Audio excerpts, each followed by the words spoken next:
I want to start by mentioning that Lily is the author of several books which emphasize the importance of real food.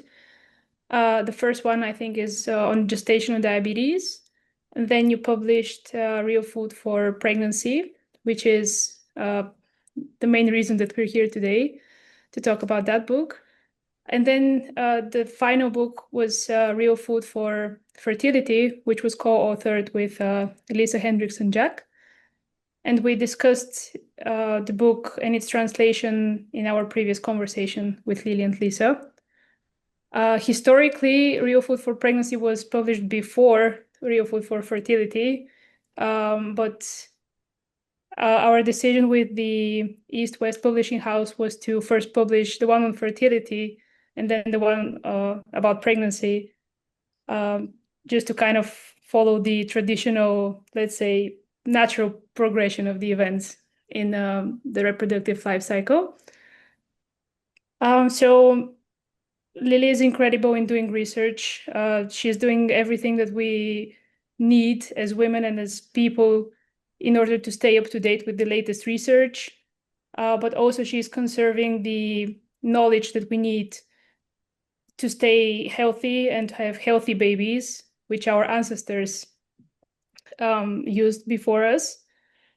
Recently, you had a post on your blog about a lot of success stories shared by people who read your books actually. And to be honest, I've never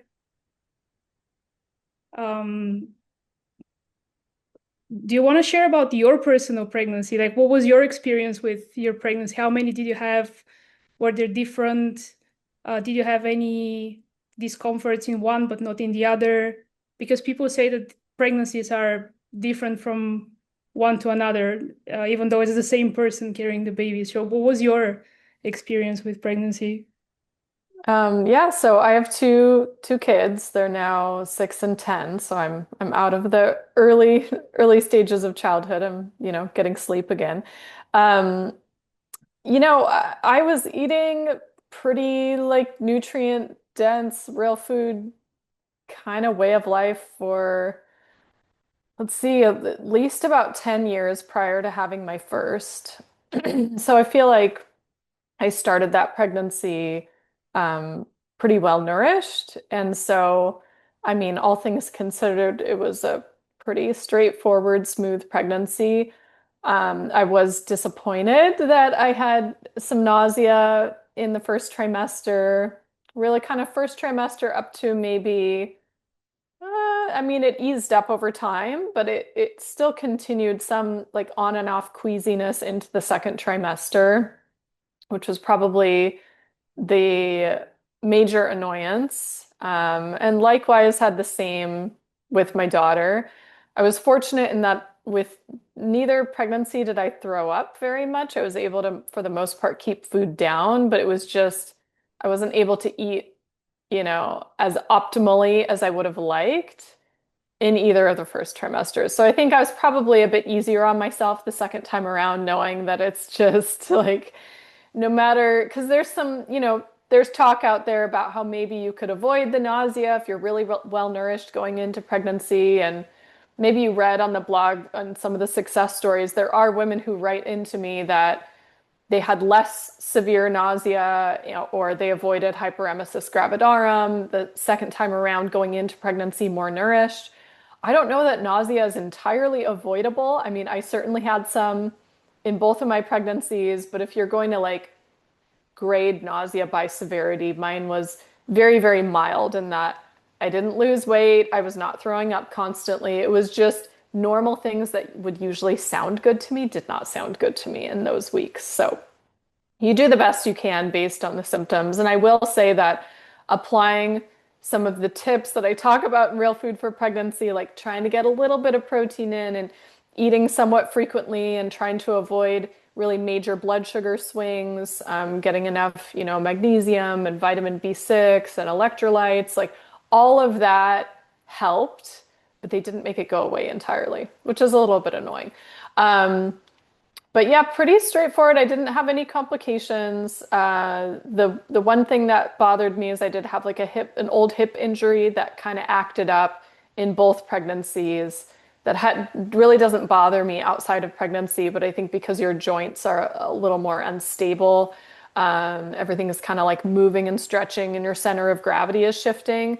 That flared up a little bit in both of my pregnancies, but that was uh, really kind of the only thing. I didn't have a lot of heartburn, digestion was fine, and no diagnosed complications. So all things considered, I got off pretty easy. For that, I am grateful. And I do think that food probably had something to do with it. I think just the second time around, I was more at ease with some of the symptoms being just sort of like a natural part of pregnancy and not trying to be concerned if I wasn't eating perfectly, when I was nauseous. That's actually really good to hear. I'm glad that you had such a positive experience because it seems that most women have some sort of discomforts which kind of discourage them from having several pregnancies. So it's good to know that at least you had a nice experience.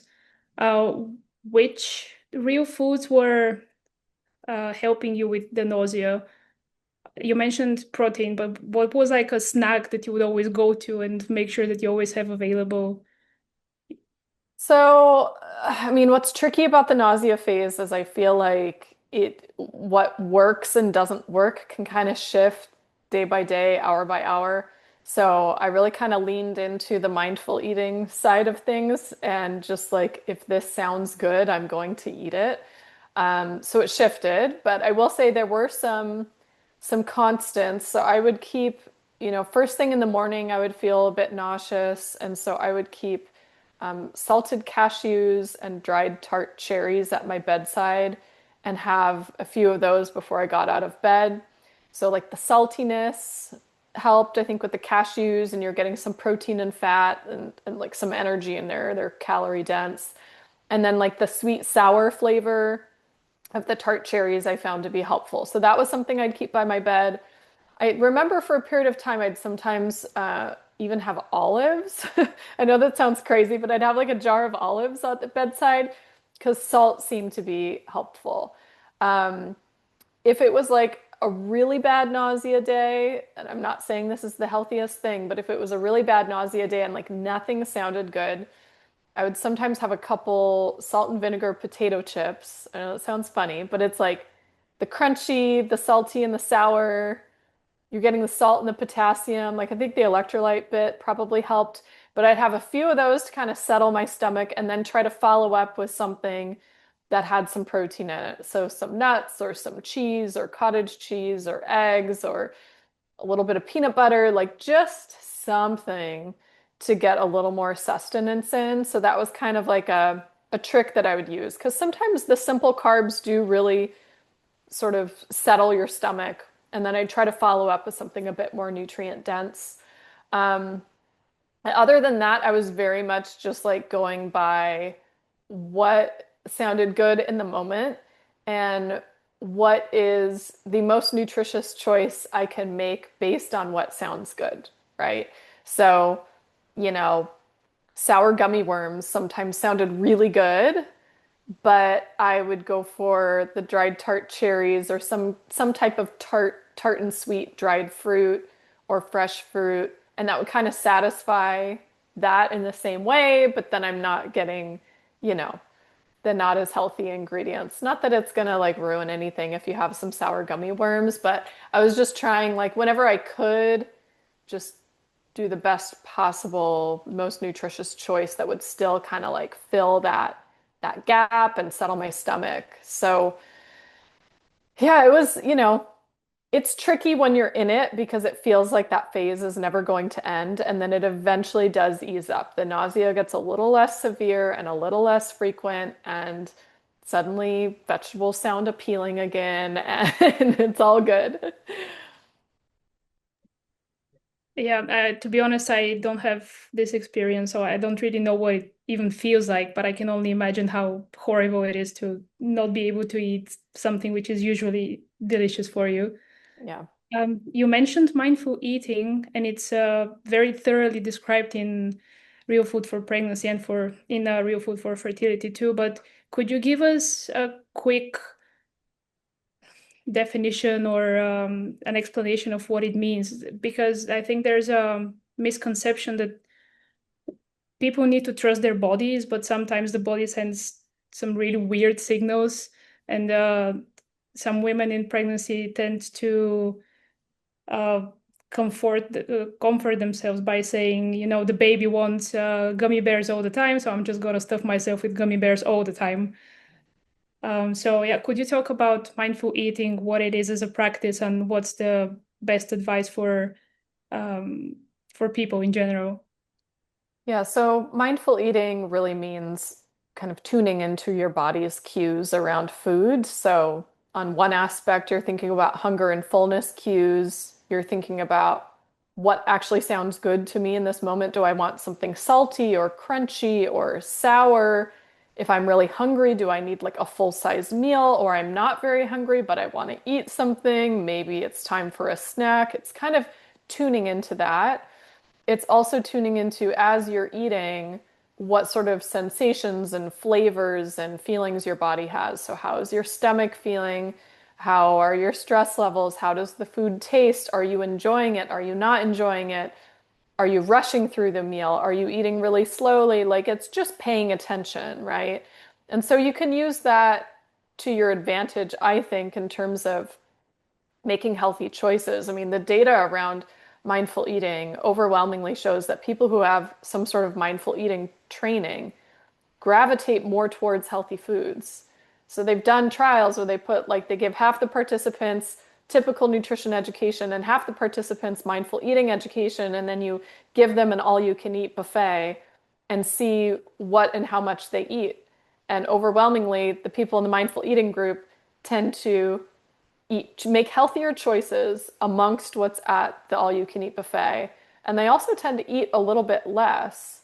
So, I'm of the opinion that mindful eating and nutritional common sense can kind of coexist. Um, for me, mindful eating takes the guilt out of having treats. Like I have, a little bit of chocolate almost every day and I don't feel bad about it, right? I will eat out at restaurants that maybe aren't having like the most optimal ingredients and I don't feel bad about it. It's one meal out of the course of a whole week. I may notice after eating out at a restaurant, wow, my stomach doesn't feel very good. I'm having some digestive, maybe I'm not going to order that thing at the restaurant again, or maybe I'll choose a different restaurant next time. Like I'm honoring that my body's cues are that wasn't maybe the best thing for my system, but without guilt. It just sort of is, right? Like this is the reality of how my body's feeling after eating that particular thing. So with cravings and whatnot, I might be tuning into what kind of foods am I craving? Why am I craving it? What is it about the food? Is it that, this dish is something my mom made me as a kid, and so it's like a comfort food, an emotional comfort? Is it that I'm really hungry and like my blood sugar has dropped too low? It's been 6 hours since I last ate, so of course I'm going to be craving something like this. Is it that I want this sort of salty, crunchy aspect? Like, what is it about that? And then if you give in to the actual craving, but you're eating mindfully, you may stop before you've eaten the whole bag of chips, or you may pair some chips with something else that's a little healthier because okay, every time that I sit down and eat a whole bag of chips, I feel this way afterwards, and I don't want to feel that way. So I'm going to make an empowered choice to go about this a bit differently, right? So I think mindful eating just kind of puts you in control of things, and you can still have that sort of nutritional logic in the back of your mind of this may not be the healthiest choice, so therefore I'm going to do XYZ differently. Pair it with protein, maybe stop eating when I've satisfied that flavor feeling that I'm looking for, or acknowledge that I want to eat this whole bag because I actually need a meal right now. And so maybe I'll have a couple of these while I'm heating up my meal and then go and eat my meal. Like it can all work together. I don't think it has to be an either or equation. That's a really good point. I think that especially with women, it could be the case that we feel pressured to like stay on a diet and follow it, 100%. And even if you have like a single deviation, then you start feeling really bad, and then it might just happen so that the whole day turns into a mess, and you continue with the junk Right. food and so on. But I think that's a sort of eating disorder. I mean, I think it's classified as an eating disorder, but it could be this kind of behavior that we tend to sometimes if we don't tune in with our internal senses, as you mentioned. Actually, there's a really good book by Caroline Williams. It's called I think it's Interoception in English. And it was translated by, I don't remember the translator, but the book is published by Istok Zapad, the East West Publishing House in Bulgaria. And it dives really deeply into the way that we tune in with our internal sensations regarding hunger. It says that probably there's something related to the way we are being thought about food when we're kids. And, when your parents pressure you you have to finish it. You have to finish it, otherwise it's going to go in your sleeves, or I don't know, like whatever. That can actually shape the way that we feel about our own sense of satisfaction with satiety with food. So yeah, we have to pay attention to what the body needs and what the body wants, and have to understand what it's saying when it's craving a specific kind of food as well. Um, it seems that many pregnant women report that they're having some really strange cravings. For example, pickles with chocolate, or lemons and cake combined together. I don't know, like some crazy sweet and sour, or some strange combinations.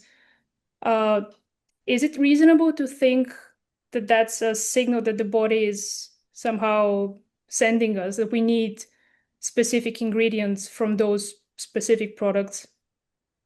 Yeah, in some cases, cravings do have a nutritional component to it. Your body is, for example, some women crave ice. They just want to eat and chew ice, and that's actually been really strongly correlated with anemia, specifically iron deficiency anemia. So sometimes there are cravings that are tied to some nutritional needs. So I do I do encourage women to kind of get curious about where their cravings are coming for, as I kind of mentioned, leaning into, is this like an emotional thing? Is it a flavor thing? Is it possibly a nutritional need thing? And when possible, thinking, is there a way I could meet that need as nutritiously as possible? Sometimes you just, really want to have that specific type of, I don't know, chip or candy or something. And again, coming at it from a mindful eating perspective, you'll probably be able to satisfy that craving with less of that just by paying attention to how you're feeling, but kind of leaning into what is underlying that craving. So like, for example, I hear a lot of women, even those who don't really like dairy products or maybe even don't digest them well outside of pregnancy, they find they're really craving dairy. Like all I want is like, I want milk and ice cream and cheese and what's going on there. There's a lot of potential nutritional needs that could be met by that. You may be needing more protein, more iodine, more B12, more choline, more potassium, more calcium, more vitamin D. Like there's a whole array of nutrients that could be, under the surface with that craving, and, no harm, no foul to give in, especially when it's a whole food providing you all those nutrients. So there are cases where it can truly be a nutritional need. There are also sometimes cases where women are craving things that are, some ultra processed foods that maybe you're craving them simply because the the food companies design them to be addictive. I mean, they do. Like they have food scientists working on getting the precise ratios of fat and salt and sugar and adding natural flavors and other things to it to get it to just the right thing where you want to eat it all the time, And typically those ultra processed foods are high in refined carbohydrates and sugar, so they're kind of stimulating a blood sugar spike and crash. And when you're on that roller coaster, that drives cravings for more sugar because every time your blood sugar dips, your body's like, oh no, the emergency lights have come on, our sugar's too low, eat more sugar. Like it wants to stabilize things, not realizing that, our option in modern times is ultra processed foods. You end up on that roller coaster. So sometimes there's something physiologically going on, or again, engineered by the food industry that's driving more cravings, and you as an individual need to find a way to interrupt that cycle. Usually, interrupting that cycle involves making a choice for something that's a whole food that's naturally very protein rich to kind of stabilize your blood sugar levels so you're not on that roller coaster anymore. And that often helps, as well as making sure you're getting a protein rich breakfast each morning. Sometimes that can help interrupt the cravings happening later in the day. So there's many possible things potentially going on behind those cravings. True. Do you think that's the case with MSG, the monosodium glutamate, that it's kind of designed to hook you into the food, or I mean, do you know about it? I mean, yeah, the data on MSG is a bit mixed, but you are stimulating a brain response. It's kind of like an excito-neuro response that you're having to MSG. I mean, foods flavored with MSG make you want to eat more because they taste so good. So I think that is, one of many food additives that they can add in to kind of trick your body into wanting more. There's also potentially, I mean, monosodium glutamate, there's sodium in it too. And, sodium needs actually do increase during pregnancy. And so sometimes, as you mentioned, pickles, those wouldn't necessarily have MSG, but they have sodium. So sometimes our body is driving us to eat more sodium because we truly need more sodium. And that can be underlying some of the salt cravings happening. MSG, I think, is a bit probably more so driving that brain dopamine reward response that you're getting from it, though. Makes sense. Um, so which foods do you think are extremely important and you always recommend to your clients um, for pregnancy? Obviously, they are kind of described in the book, but if you could give us like a small list of the most important real foods that need to be taken into consideration during pregnancy. Yeah, so I mean, our whole foods that haven't been processed in a way to take out the nutritional value out of them are hugely beneficial in pregnancy. We're not only getting, our macronutrients met, but also the micronutrients, the vitamins and minerals. So the less processed, the better, typically. So an array of animal foods rich in protein, so eggs with the yolks, all kinds of meat and poultry, including, red meat, chicken, turkey, game meat, really a whole array. Uh, your fish and seafood, especially shellfish if you can. Those just tend to be highly, highly nutrient dense. Your fresh produce, so fruits, vegetables, whole array of those, legumes and beans, nuts, seeds, dairy products, especially whole fat dairy products. I mean, you kind of take your pick of all the food groups, whole grains even as well, especially if they're prepared in a way that's preserving their nutritional value. So whole grains, especially if they've been fermented into things like a traditional sourdough bread, highly nutritious. You're enhancing the nutritional value by through the fermentation process. Um, I think that kind of hits the nail on the head. And then the rest of when you come back to the animal foods, traditionally we ate all parts of the animal. We didn't let things go to waste. So not just thinking about like the steak or the chicken breast, but are you getting bone-in cuts that need to be slow cooked into like a stew or a soup? You're getting different nutritional value when you're eating that part of the animal. Are you also including the organ meats? You're getting different nutrients and a higher concentration of nutrients when you're having some of the organ meats as well. So when you think back to how your grandmother and great grandmother and great great grandmother were cooking, that's really the direction that we should be heading with food versus these days, so much of us are eating convenience foods, things that have already been pre-processed and packaged by the food industry. They're usually not as nutritious as whatever we cooked at home, especially with kind of old world cooking techniques. I absolutely agree. And one of the most valuable lessons that I've learned from you, I think, is the keeping the leftovers.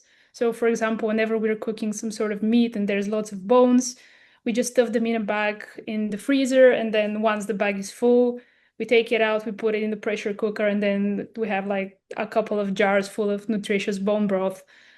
So absolutely, there's Yeah.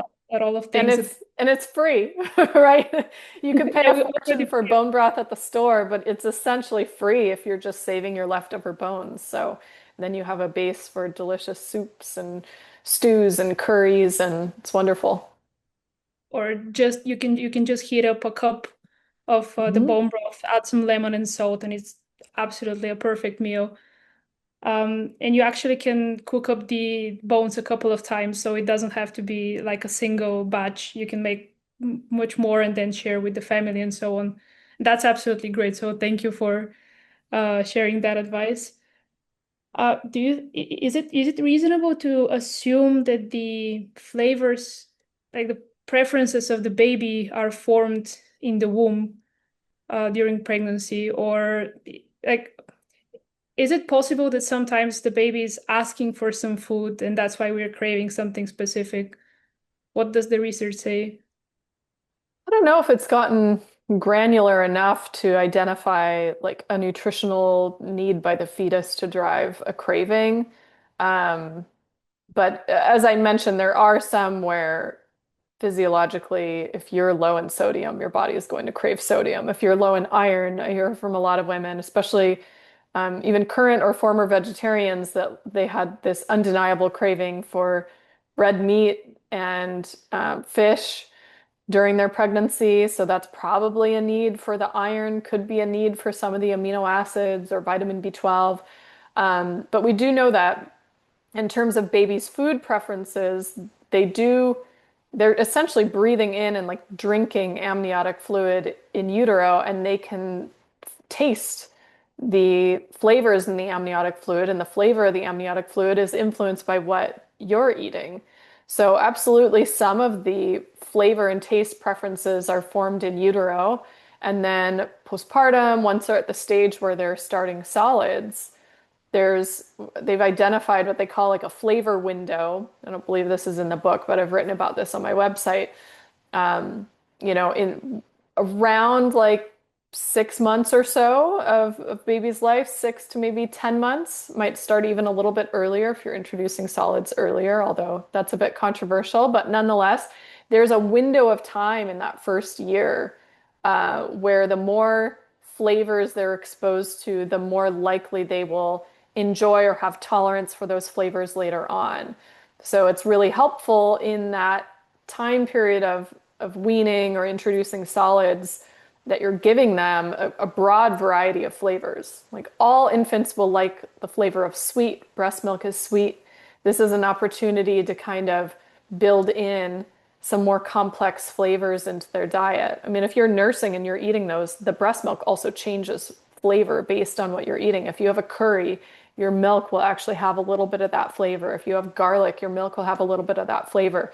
But you can further do that by the solid foods that you introduce. So it's pretty cool. Yeah, you have an excellent blog post on introducing solids, and I've been sending it to most of my friends who have babies. Could you, I mean, it's not covered in Real Food for Pregnancy, but could you quickly give us some advice on what are the two options and how do, I mean, if I remember correctly, there's two mainstream school of thoughts, let's say, but then you suggest kind of a mixed, more balanced approach. What's your advice on introducing solids? Yeah, so people get very up in arms over which camp you're going to fall into. There's the introduce purees side of things. And then the other side is something that they call baby-led weaning, where you're essentially starting with finger foods, texture appropriate finger foods for the baby.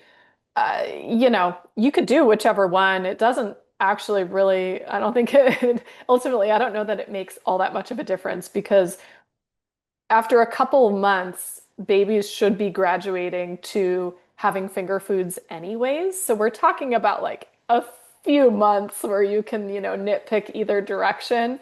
For us personally, we did a little bit of a mix, and different babies will have different temperaments. So my firstborn was a very like kind of fastidious baby, didn't like having food all over his face. He's still like this to this day. I mean, he's a 10-year-old boy and he doesn't like making a mess and being messy. It's just a personality trait. And so, purees sometimes worked well for him, like actual spoon feeding with purees, or we'd give him a preloaded spoon because it wouldn't get all over the place. Because he'd get annoyed with stuff on his face. My daughter was, just food everywhere in the hair. That part didn't bother her personally. But some of it was also convenience. Sometimes it's convenient to take a little bit of your food and mash it up, or puree it up for baby, and save little ice cube trays of it in the freezer to make it easy. It takes sometimes a little more thought thinking about, okay, what finger food is going to be the appropriate texture, and like, can they bite off a chunk and it becomes a choking hazard? Either side, there's a bit of like mental load of planning what's going to be appropriate.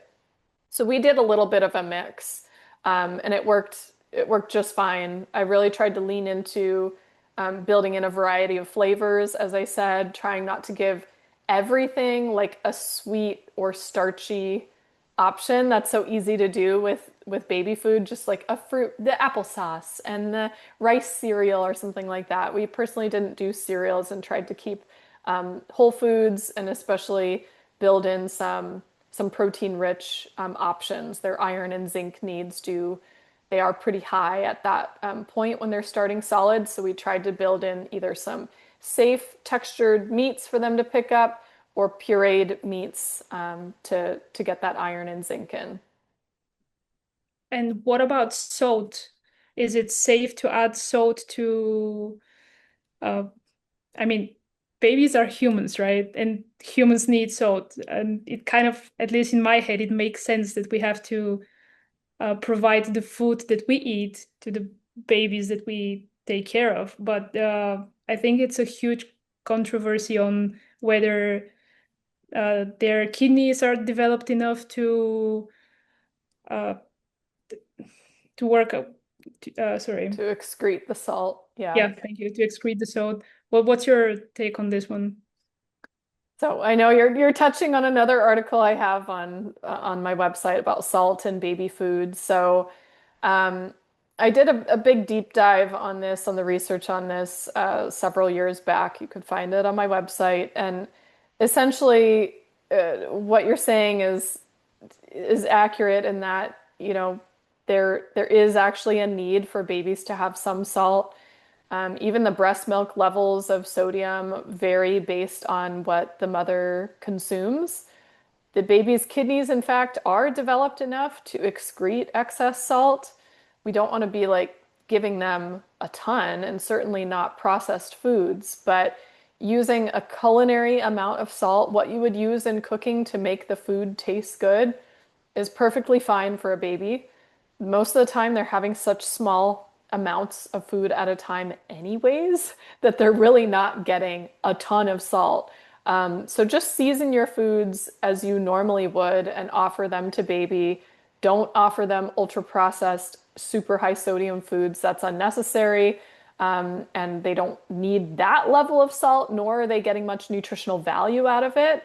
But season your foods to where they taste good and share it with the baby. It's perfectly fine. And if you want reassurance on like the data behind it, go read my article, because I did do a big deep dive on that. And I actually will say, in the years since that article came out, there have been some review articles published on this that essentially found similar. Like the recommendations to restrict sodium for infants is essentially arbitrary and unnecessary. So it's not just my opinion. There's been research published on this since that back up my recommendations. Nice. I guess that makes a lot of the information that you can put into a real food for postpartum or real food for babies and so on. That would be a nice sequence for the books. Can we quickly switch to supplements? Because we're talking a lot about separate elements, and you've mentioned it a couple of times that elements don't work in isolation, so we can't really think about B12 only or vitamin D3 only or sodium or whatever. During pregnancy, what's your recommendation on the specific elements that we need to track? Like, what do we need to measure? In terms of in the blood, like lab tests to Yeah, measure? lab tests. Yeah. So a few things you'd want to measure in addition to whatever, tests your doctor is ordering. I think it's helpful to get an assessment on iron and anemia. Anemia can happen not only from decreased iron stores, but it can also be affected by other nutrients such as vitamin B12 or folate. I would check vitamin D status. That will inform whether or not you need to supplement with extra. And in Europe, you're in a part of the world where you don't make vitamin D from the sun for a large portion of the winter months. So you do often need a supplement. This is why traditionally in some of the, especially Northern European climates, you had supplementation of things like cod liver oil traditionally in the winter to help you get that vitamin D. Another thing I would check would be glucose levels. You want to do some sort of screening for gestational diabetes, certainly. And if you can, checking thyroid status to make sure the thyroid is at a healthy place. Those would all be things that would be kind of additional in addition to the conventional tests. Can we dive a bit into supplements? Because we have this understanding, at least among general population, that the soil is depleted, real food isn't real food anymore, and we definitely need to supplement vitamin D, magnesium, I don't know what else, maybe zinc or some other elements. Obviously, if we are in doubt about a specific substance, then we can measure or test it. But in general, what's your advice on supplements? And maybe that's a good point to touch on folic acid versus folate, because that's like a huge misconception, at least in our region. Yeah, so supplements become kind of a loaded topic, I know. So my opinion is we should try to get as much as we can through food. I take a food first approach. And then supplements are, as the name implies, meant to supplement the diet, so to fill in any gaps. With pregnancy being, it's kind of like a high stakes time because there are specific periods of development that the baby goes through that you can't like rewind the clock and go back. Like, oh, we missed folate at this stage, we'll just add folate later and everything is fine. It's like, okay, well, the neural tube closes at like 5 to 6 weeks of pregnancy, and if the folate is not present in large enough amounts, there is a risk of neural tube defects. You can't go back and fix that later. So that's one extreme example, but there's this holds true for other nutrients for different reasons. So my opinion is that a comprehensive prenatal vitamin is like an insurance policy on top of eating well and knowing that, really what we're getting from food is optimal since we're getting it in, ratios and combinations with other nutrients that work synergistically together. That's optimal. We're not always eating perfectly and we're not always getting every single thing from our food. So a good quality prenatal is a good idea, and I do recommend one. And then if there are additional gaps in the diet beyond that, or you're finding things on your lab work. So maybe they tested your vitamin B12 levels and they're low. You can supplement extra vitamin B12. If your iron levels are low, they can supplement extra with iron. If your vitamin D is low, you could supplement extra with vitamin D. Um, for, sometimes a prenatal doesn't cover every single thing because usually it's just vitamins and minerals. And so with certain fatty acids like DHA, which is so helpful for baby's brain development, that's primarily coming from fish and seafood intake. So for individuals who aren't eating much fish and seafood, a fish oil supplement makes sense. It fills in the gap for that. Um, those are like the prenatal and the fish oil will probably hit most things, but there are, of course, other things that you could supplement with. Somebody who doesn't consume many dairy products might not be getting enough calcium in their diet. You can supplement that on the side. Somebody having some digestive issues and, their doctor is suggesting maybe a probiotic supplement. You can always add that on the side or build in some extra fermented foods in the diet to help with that. So there are other things that you can, of course, add in, but a prenatal and a fish oil covers like the major nutritional needs that I typically see. Yeah, and I think you have clients from all over the US, so it's not like a specific region, let's say lacking vitamin D that find the fish oil beneficial. I mean, that's like a general advice, right, for most women on average. Generally, yeah. I mean, if somebody's eating, say, 12 to 16 ounces of high omega-3 seafood each week, they may not need a fish oil.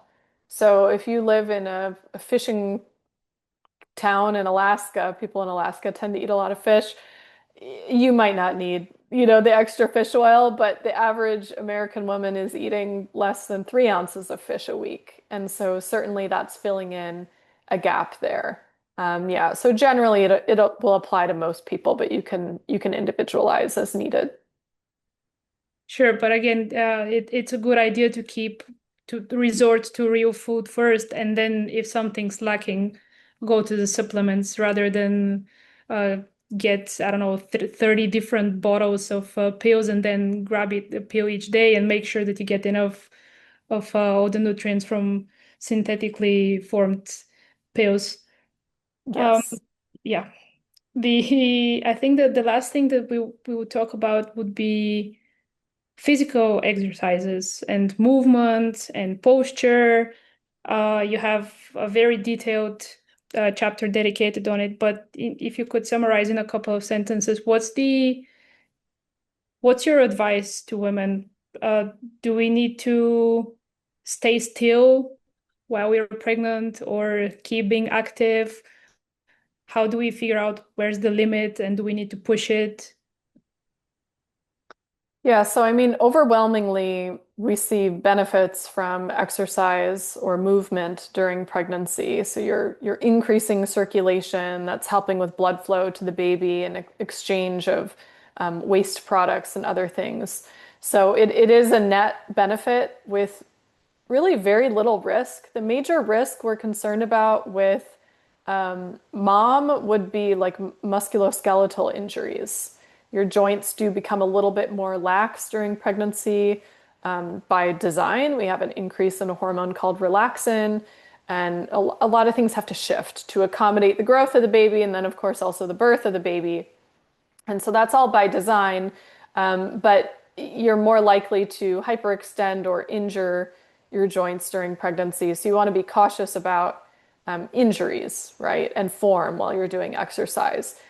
The major risk to baby would be engaging in some sort of an exercise where you're risking abdominal trauma. So like a ball right to the stomach or something where you're likely to fall and you're going to fall on your belly. Even if that happened, that doesn't mean that, automatically the pregnancy is ruined or something, but that is a risk that we're concerned about. But generally speaking, like most activities, women are able to continue doing, and it's considered net beneficial to both mom and baby overall. And we're seeing a shift in some of our exercise guidelines in pregnancy to be less fear-based and like check with your doctor, rule out contraindications first, to more continue moving unless you notice some signs and symptoms, then, check with your healthcare provider if anything is wrong. So typically the recommendations are to include some form of aerobic and resistance or strength exercises. In the US, they recommend about 150 minutes per week or about 30 minutes or so per day. So that's, beneficial to mom and baby. So aerobic being something like walking, riding a bike, some sort of like aerobics class, or Pilates, prenatal yoga.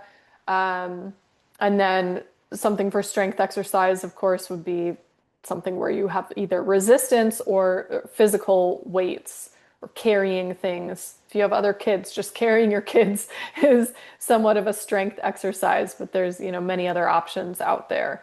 As far as the posture aspect, we're thinking about not only, maternal comfort and avoiding injury. So especially if you're doing heavier strength training, you would be more at risk for injuring a joint or something if it's not done well. But we're also thinking about your own physical comfort. So, of course, as you have a baby and your belly is expanding, it can be hard to breathe if you're hunched over and you're like compressing the space in your lungs. So if you have a more upright posture with your collarbones open and you're like trying to be tall, see, I can even improve my posture while I'm on the call, you have more space for your lungs because your belly isn't compressing up on it. You're also going to ease up on annoying symptoms like heartburn and stuff while you're doing activity. It also eases up the pressure on your pelvic floor, which of course your pelvic floor is carrying so much more during pregnancy. So for women who are having, stress urinary incontinence or things like that, that can help to ease up the symptoms. So it all kind of counts. Keep moving, do it with the best possible posture. Do activities that feel good for you. If you're getting pain or sort of negative symptoms or actual scary symptoms, like you start bleeding or something, certainly check in with your doctor. But for the most part, many different types of activities remain safe. Yeah, physical activity is something we can continue doing while pregnant, but then once the baby is born, this is actually the time to rest. The fourth trimester, as you call it in Real Food for Pregnancy, that's the time when we need to take it slow, stay with the baby, get nutritious food, and relax. Before that, I think it's a good idea to just keep being active, and pay attention to your body, because as you're saying, everything is shifting, everything is opening up. I felt at some point that I could invert my joints, like my elbow could kind of like go way beyond its limit normally. Yeah. But that's nature's design. I mean, we have to open up so that the baby can come out. Yeah, Yeah. exactly. Great. To be honest, I don't have any more questions for you, but I really would be excited to see new books coming up. If you're planning to write something about postpartum or babies, or even before that, or for men, that would also be great. Do you have any plans, or, I mean, if you're willing to share, of course. Yeah, sure. I mean, to be honest, I tried to fit in the postpartum stuff into Real Food for Pregnancy. I feel like postpartum is such an overwhelming time that to be bombarded with a book telling you to do more things when you're already like stretched so thin caring for a baby. I tried to work it into Real Food for Pregnancy so you'd have some realistic expectations and do some prep work ahead of time. But that is a request. So, I get lots of requests from my audience on things to write. The style of book I like to write is very labor intensive, and so I'm making no guarantees that I will write another book, but I'm not going to completely put it off the table either. We'll see. I have a lot of requests.